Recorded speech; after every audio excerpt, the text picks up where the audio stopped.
The dungeon yawned and stretched itself. It had had a good nap, but those terrible little people were going to be back today. It could feel it in its basalt. But it had a plan. Today it would get rid of those disrespectful brats. It began the final preparations for its plan. It was deep into the afternoon as Bob, Rob, and Bert approached the village dungeon. The ground had changed since their visit last week, having become more gently rolling and less rocky.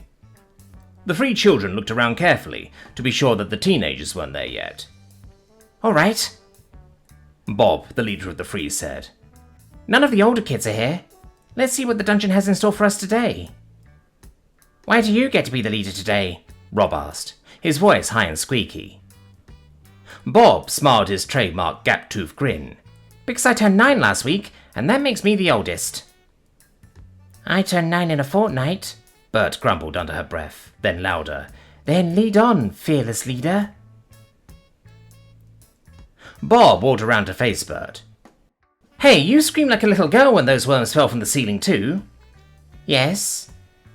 Bert tossed her tightly braided brown hair over her shoulder. "But I am a little girl. You just sounded like one." Rob snickered. "Get a room, you two." In well-practiced unison, Bob and Bert punched Rob in the gut. The boy stumbled backward, still laughing. The dungeon felt the approach of the three troublemakers, and shifted slightly. The new plan was about to be tested. Bob stopped in his tracks and started to laugh. Guys! Guys! Come look at this!" Rob and Bert walked up to Bob, having been previously poking sticks at a spongy rock a few yards back along the road. The two looked to the entrance to the dungeon and began laughing along with Bob. "They laugh?" "They laugh at my sign." "Why? How?" "It was the proper thing back then." The dungeon sighed. On to part 2. There was a sign next to the entrance. A sign with a measuring stick that read, "You must be this tall to enter." But the line on the stick was only 2.5 feet tall. Bert had slowed her laughing to a giggle, and between gasps of air managed to squeak out, "That would stop a toddler, if they could read." Then finally collapsed into another fit of giggling.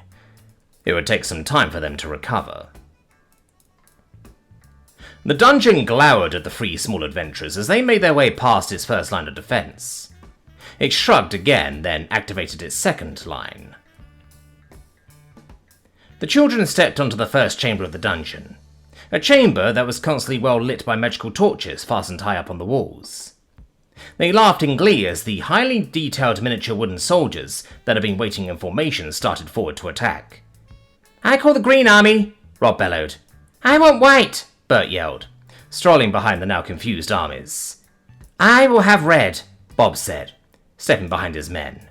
"Red is the badge of courage, after all." An hour later, Bert had been defeated, with her block fortress on fire and crumbling, destroyed by Bob's fire mages. Another half-hour later, Rob's last soldier, an officer of the cavalry, fell to a very determined army of Bob's archers. A clear and decisive victory won, 3 small chests appeared in front of the children, colour-coded to match their armies. Bert, first to fall, opened her chest first. A small amount of black licorice, cut into bite-sized pieces. She scrunched up her face in disgust, but pocketed the prize anyway. She could trade it at the village. Rob, second place, opened his chest next. Inside was a piece of pink chewy candy. He popped it straight into his mouth, chewed it a few times, then proceeded to blow a huge bubble. Last, but certainly not least, Bob opened his chest. There was no candy, but instead there lay a beautifully crafted child's toy bow. Bob squealed in joy as he pulled the magnificent thing from the chest and held it up to be admired by his friends. He then removed a quiver of properly sized arrows from the chest too. "Wow, best haul ever," Bob said, body shaking. "I'm not trading this for anything, so don't even try, Bert." Bert sighed. "Next time I'll win, then the cool toy will be mine." The dungeon looked on with a combination of horror and anticipation as the children battled with its army. It felt like it was watching an accident on the highway and just couldn't look away. At the end of the battle, it shrugged and sighed and dropped the treasure chests. Surely the poisonous food and dangerous bow would scare the filthy vermin away. It was half disappointed, half relieved, when it did scare the vermin away. The 3 children, late coming home from the dungeon because the battle took so long, slunk into the village and onto their homes. Goodbyes were said and plans laid to break into the second room on their next adventure. Bob's father, upon tucking his son in that night, easily noticed the new bow under the bed. A bow that later that night he removed. He stared at the bow with an appraising eye.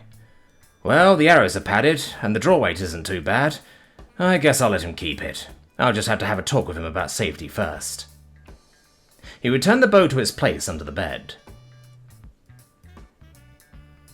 The dungeon shifted. Tomorrow would be better. The new defences had arrived and would be placed in the front room, and the 3 armies of doom would be held back in the second. That done, it chewed on the problem of how the invaders had usurped its army and turned them upon each other. A problem for another day.